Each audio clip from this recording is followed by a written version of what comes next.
Hey, y'all, Scott Horton here for WallStreetWindow.com. Mike Swanson is a successful former hedge fund manager who provides his subscribers with a very real window into his investments, updating them on every move he makes in the markets. Right now, Mike's anticipating a bear and is dumping all his stocks while the getting is good, investing instead in gold and the commodities. Protect your assets and learn the wise ways of the markets. WallStreetWindow.com. And check out Mike Swanson's great contribution to the history of the rise of the American empire and the war state, available at scotthorton.org/Amazon. Introducing Robert Blumen. He's actually the first Austrian economist, and therefore the first person, to call the housing bubble in the last decade there. Him and Mark Thornton and them over at Mises.org, the Ludwig von Mises Institute, where they study Austrian economics. And Robert's got a great new article there that's actually a talk that he gave, the transcript or the speech that he wrote for a conference on Austrian economics that was held back in February. It's called Say's Law and the Permanent Recession. Very interesting stuff. Welcome to the show. Robert, how are you doing? I'm great, Scott. Well, good. Very happy to talk with you again. Who was J.B. Say? What was his law, and why would anybody obey it? Say was a French economist from the 18th century. When we talk about laws in economics, we're talking about regular patterns of the way things work in the real world that economists observed and gave them names. Say observed that the way that people demand something in the market is by supplying something else, that every demand is accomplished by supply, and every supply is a way of demanding something. And that's what we remember him for. All right. And now, so what's really the significance of this? I mean, it makes sense to me, logically speaking, that the reason people show up at work is so that they can take care of their wants and needs and that kind of thing, right? But so what? Isn't that obvious? What's the big deal? You'd be surprised, Scott. There was a tremendous amount of debate over whether this was true or not. About 50 years after Say published his book, there was a great debate between two British economists, Thomas Malthus and David Ricardo, which we know as the general glut debate. The idea of a general glut is that somehow the market has produced too much of everything, and for some reason markets cannot clear. So we're stuck with this surplus of every possible good. Malthus thought this was a great danger, that the market economy could go down that path. Mm-hmm. But Ricardo used Say's law to show that this could not possibly characterize anything that could happen in the real world.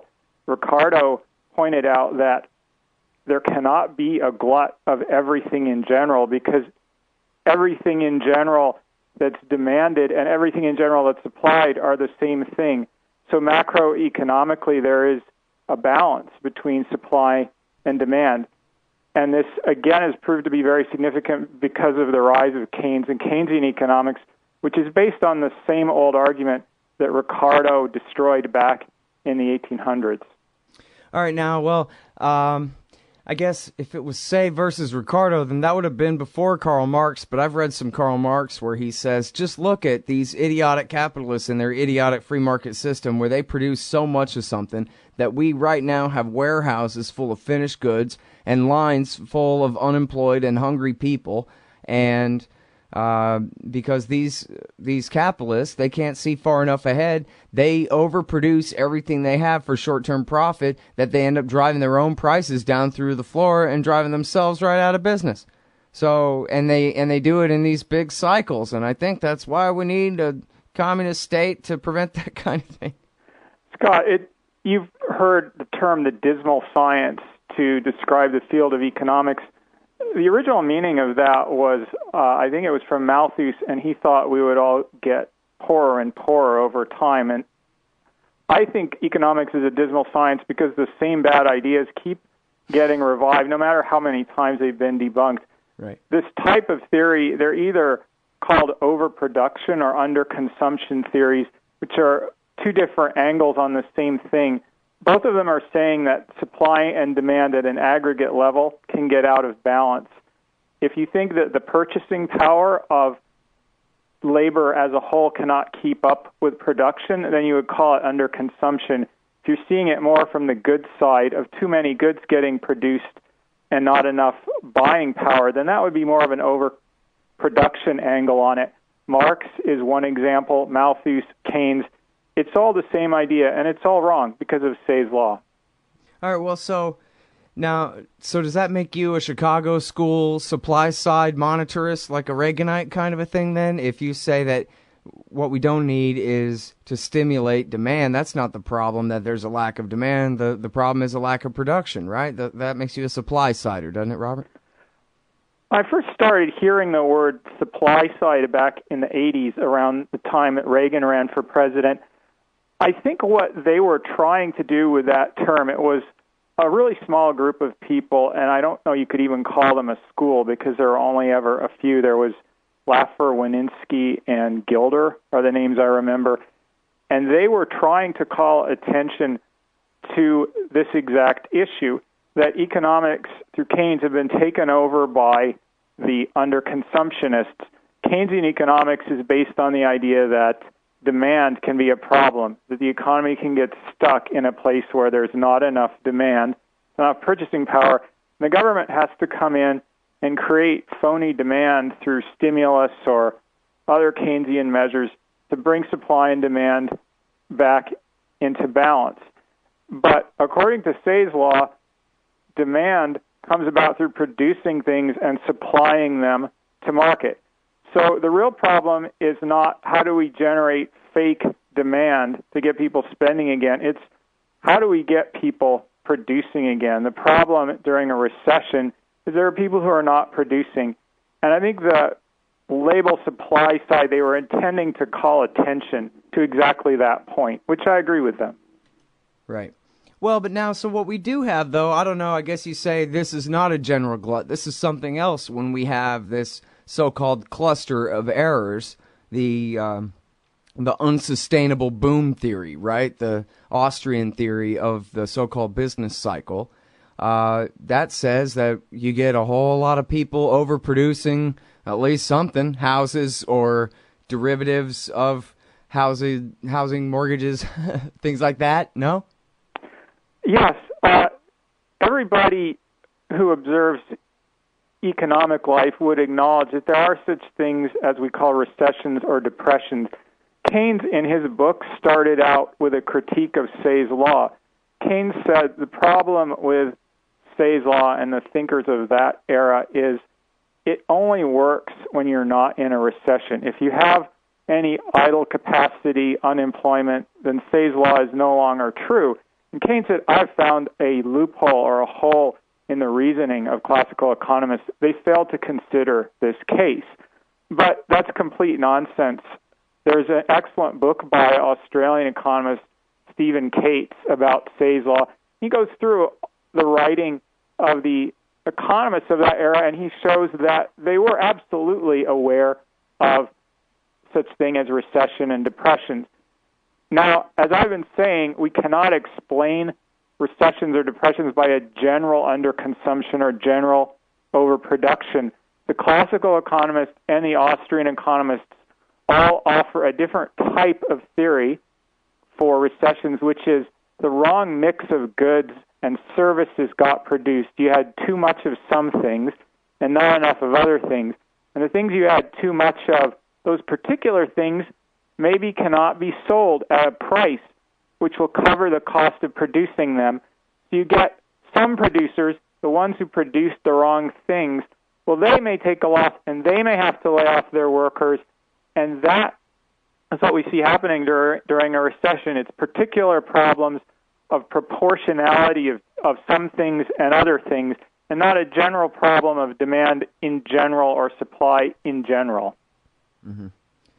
All right, well, but now, so whenever there is a recession, like this one or the last one or the one before that, they always say, well, we've got to stimulate to pick that demand back up, and we can't just they might even concede some of the time, I think, Robert, that, you know what, there are a lot of bad debts that do have to be liquidated, but, you know, let's give it a soft landing. We've got to inflate, we'll make sure that the banks stay whole, because if they fall, you know, in other words, bail them out, because if they fall, then that'll just be, disruptive to the whole economy. And after all, I think you even quote in here this kind of reversal of Say's law where the unemployed stop demanding. If they don't have anything to bring to market, supplies-wise, then they don't have the ability to demand either. And then what ends up happening is you have, good businesses that otherwise, not even in artificial boom, but just in regular times would be a sound business. Well, they end up being brought down by the fact that other businesses and other people around them are going out of business.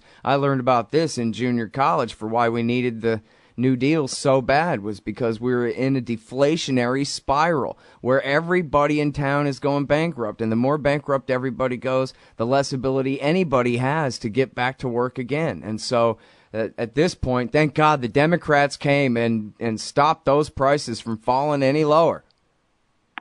Yeah, Scott, that is definitely the reflex, and they do use the Great Depression as the case to back that up. The problem with those measures is they don't address the true cause. It is true that you get people unemployed, businesses fail, but what stimulus is trying to do is it's trying to re-inflate the old production patterns, producing the wrong things in the wrong proportions. And what's wrong about those production patterns is they're inherently losing money. And losing money in a capitalist economy means that you consumed more economic value than what you produced at the end of the day. So you can't have an entire economic system based on money losing. Then you'd have communism. You'd have there was a great article on the Mises website this week about one of the communist countries, I think might have been Yugoslavia, which the author shows that the entire economy required billions of dollars a year of increased foreign debts every year just to stay even. The entire system was based on destroying economic value faster than it can be produced. And that's not a sustainable system because it depends on somebody else bailing you out. To get back to a sustainable system where the economy can grow on its own 2 feet, you need a reorganization of production and of prices so that the entrepreneurs start producing things that people do want in the proportions they want them at costs which are lower than the prices they can charge for them. And the wages and the profits that are earned under those conditions, well, that becomes the true demand, which constitutes, true supply, which constitutes the demand for other goods. And that's a sustainable process. The only way to get there is to allow the market to work, to allow prices to find their own level, and that can only happen if you go through the recession. Mm-hmm. Well, we can see right now what seemed to me, completely an amateur here, but just looking at CNBC from time to time, it seems like we have terrible distortions in the housing market already where it's just like 2005, or I don't know, what year you'd make the analogy to there, but we're back into artificially high housing prices, complete with all the reality TV shows about how you can become a millionaire by flipping them all day. And at the same time, there are, I don't know how many millions of houses that are sitting empty. And we also have things that, I'm sure this existed to a certain degree before, I don't know, but I've read about certain auctions where the banks are selling off,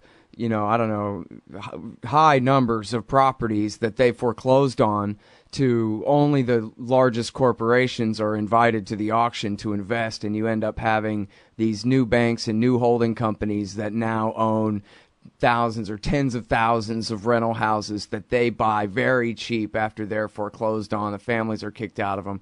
They get the bargain and buy them up. And so this is all the kind of thing where I don't know exactly how it would be in the free market, but we can see this kind of thing is going on in a not free market right in front of our eyes. Scott, a lot of the attention in business cycle thinking is based on labor markets. People are concerned about the unemployed people and earning their wages, but a bigger chunk of the economy are capital markets, the prices of capital goods, capital assets, and a lot of those are equally or more inflated during the bubble. We had a bubble in stock prices in the 90s and then in house prices in the 2000s. And part of the whole reorganization of production into a profitable, self-sustaining system involves the repricing of capital goods and assets. But the policymakers, those same ones who believe they prevented another Great Depression, they're deathly afraid of letting capital markets clear, partly because they think that by popping up the price of capital goods, they're creating real wealth, partly because they want people to feel wealthy so they will consume more, and partly, David Stockman really goes into this in depth in his book. We've come to a point in America where no one who is politically well-connected is ever in danger of losing even $1 on anything anymore because there will be a bailout, and it's cronyism. It's about keeping those people who are well-connected from ever losing money. But now, so, all right, what about this then, Robert? I become the Anarchist President of America, and I name you the Anarchist Secretary of the Treasury. What are we going to tell the people of America, the society, that this is the medicine you've got to take? This is how it's going to be, but this is why it's going to be worth it. I'm not a huge fan of Reagan on many things. You do a great job of covering a lot of bad stuff that happened during the Reagan administration on your show. But I think there is a lesson there. When Reagan came in, the rate of inflation had gotten out of control. Jimmy Carter had appointed Paul Volcker as the Fed chairman. Mm-hmm. And Reagan understood what Volcker was doing, and he tried to sell this to the public. Look, we're going to go through some tough times, but it's necessary, and trust me, when we get past, then things are going to get better. And that, I think, is the only way that you could sell this program to the public. You have to have a conviction that when the price system does its job, that people will get back to producing, earning wages, and their life will be better, and that if that doesn't happen, then we'll be stuck. The leader has to sell that message to the public.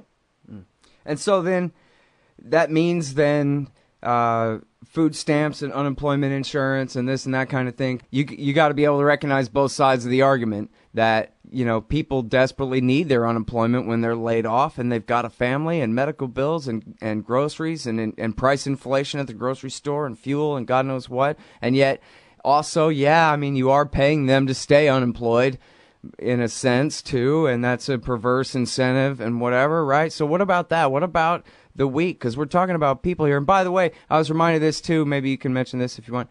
I was thinking about this too when you, in your essay where you're talking about Hoover trying so hard to keep wages artificially high, and the same thing that they're trying to do now. We see all this debate over the minimum wage, and there's a part where it seems like economists forget that they're talking about people here. And, of course, it makes sense, logically speaking, that if you outlaw hiring somebody for less than a certain amount, that you're basically outlawing a certain segment of the population from working. The other side of that is how unfair it is for a human being to work all day and still not have enough to be able to get by at all, you know, or maybe half as much as they need to get by. So we kind of got to take into account that these are our fellow countrymen and everything here, and we got to keep everybody from starving, right? I do think there is a fairness point where people see the system is working now in a way to prevent the most connected people from ever losing money. The people who don't have that kind of influence, their well-being doesn't seem to matter. I would try to reform the system by letting the market work for the well-off, and if they own a lot of assets that got inflated, well, they have to take their medicine on the way down. As far as how do I see the position of the least well-off, what is the best way to help those people? Hoover was very concerned about the workers. He decided the best way to help the workers was to keep nominal wages high. He created mass unemployment by doing so and prolonged the Depression, retarded economic growth, and set back the fortunes of most people. There were people who did have jobs, and it was a great time if you had income during the Great Depression because everything was so cheap. But that doesn't sound very fair to me either. Final point I want to make is that amount of wages that people make. Let's say, forget about recessions. Let's say we're in a country where everyone is employed who wants to be employed, and they're making $500 a year. Well, why is that? It's because they don't have enough capital there. Capital meaning the tools that make labor more productive. The only way for real wages to grow is people need to produce more. And when they produce more, they can supply more and they can demand more. So we need to look at what kind of policies encourage investment and the creation of more capital, and what kind of policies, like we have in the United States here, many of them discourage saving, discourage investment, and as a consequence, discourage capital formation and get in the way of the growth of real wages, which is how it's the only way that everyone gets better off. Right. All right. Now, so to finish up here, let's talk about, if you can list for us some things like you do in your talk here. Again, it's Mises.org, Say's Law and the Permanent Recession, where you talk about the major causes right now of regime uncertainty, other than just the QE and the bailouts that are keeping these prices from clearing and letting the economy get back to square one. Even if they got to create another bubble after that, at least let us get a good solid grounding to start blowing that bubble from, right? You mentioned regime uncertainty, which I haven't defined that yet, so I'll really quickly define that. It's a term originated by economist Robert Higgs. He meant a degree of uncertainty about property rights, about taxation and the return, or even being able to keep your wealth. If it comes too much into question, then people who have assets and who have the ability to invest will simply not invest because they don't see they'll be able to make any money or hold on to it. Now, Higgs used this concept to explain one of the factors that prolonged the Great Depression, and I'm really borrowing from Higgs. He thinks that we're in a period of regime uncertainty today. And for what causes?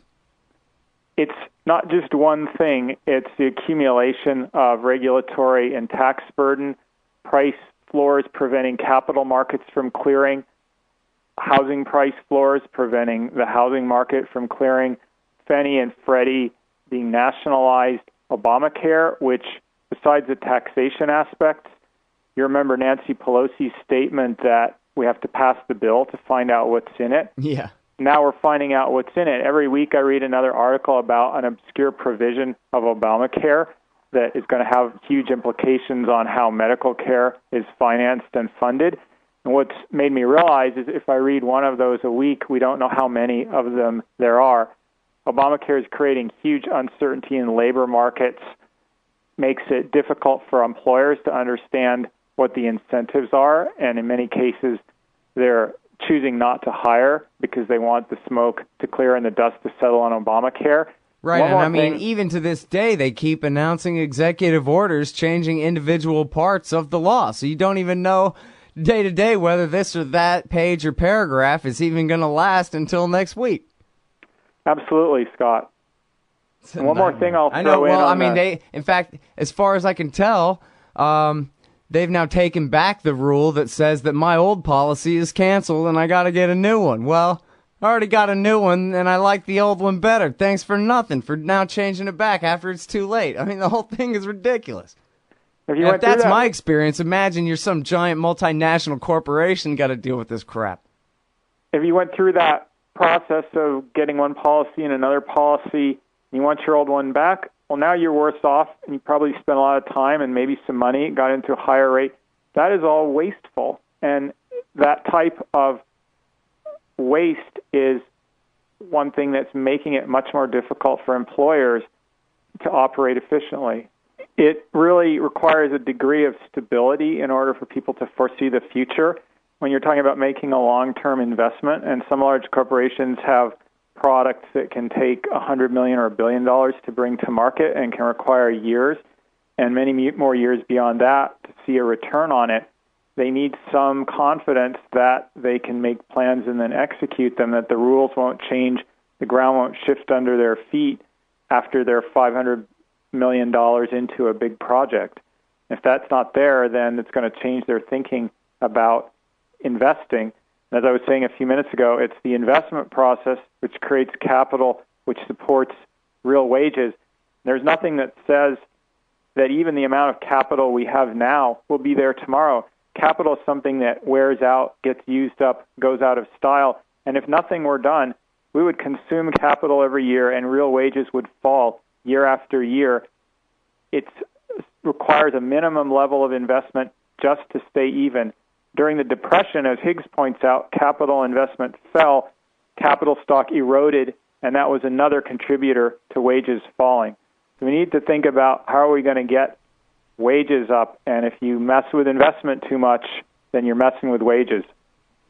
And, I'll never forget Alan Greenspan testifying before the Congress, and I don't know if this was actually being, one of the times he was cross-examined by Ron Paul up there or not. I kind of think not, actually. But I do remember him testifying up there. This would have been in the late 1990s, probably before the dot-com bust. But either way, it doesn't matter. He would have said the same thing at any time. And that is that there's the slightest bit of upward pressure on wages. This could cause inflation. We must move to limit this. And so when the very last people on the chain are finally getting a cost of living increase, 25 cents more per hour or whatever it is, then, that's the cause of inflation in the economy. And that's what must be prevented at all costs, is the people just barely getting by to have a tiny bit easier time than that. They get to take the rap for all of his counterfeiting. Something that Austrian economists emphasize, Scott, is when new money comes into the system, it doesn't go everywhere equally all at once. The way things are working now, it all goes into assets very much later after the guys with the assets have cashed out, and now they're buying Cartier wristwatches, and finally the employees at those stores get their take-home pay. Then you finally start to see the effect on wages. Due to Greenspan's bogus theory of cost-push inflation, he saw that showing up, and he thought that was the cause of inflation, if that was his true view. And that's where he decides to raise interest rates and cause the end of the boom. Yeah, that's if he's being honestly wrong rather than just lying and refusing to take responsibility. Oh, man. All right, well, thank you so much for your time, Robert. I've learned a lot, and I'll go ahead and apologize now for some of my dumber questions. Thank you so much, Scott. Appreciate it. That's Robert Blumen, everybody. He called this housing bubble over there at Mises.org before anybody, and they called it before anybody. That's Mises.org. This article is Say's Law and the Permanent Recession. Hey, y'all, Scott here. Ever wanted to help support the show and own silver at the same time? Well, a friend of mine, libertarian activist Arlo Pignati, has invented the alternative currency with the most promise of them all. QR Silver Commodity Discs. The first ever QR code 1-ounce silver pieces. Just scan the back of one with your phone and get the instant spot price. They're perfect for saving or spending at the market. And anyone who donates $100 or more to the Scott Horton Show at scotthorton.org/donate gets one. That's scotthorton.org/donate. And if you'd like to learn and order more, send them a message at commoditydiscs.com or check them out on Facebook at /commoditydiscs. And thanks. Today's show is brought to you in part by Audible.com. You can get a free audiobook download at audibletrial.com/Scott. Audible has over 100,000 titles to choose from for your iPhone, Android, Kindle, or MP3 player. For Scott Horton Show listeners, Audible is offering a free audiobook download with their free 30-day trial. I personally recommend Dirty Wars by Jeremy Scahill. It's great for anyone wanting the inside story on the cruel and counterproductive terror war of the Obama years. You can sign up for a free 30-day trial and download Dirty Wars at no charge by going to audibletrial.com/Scott. That's audibletrial.com/Scott.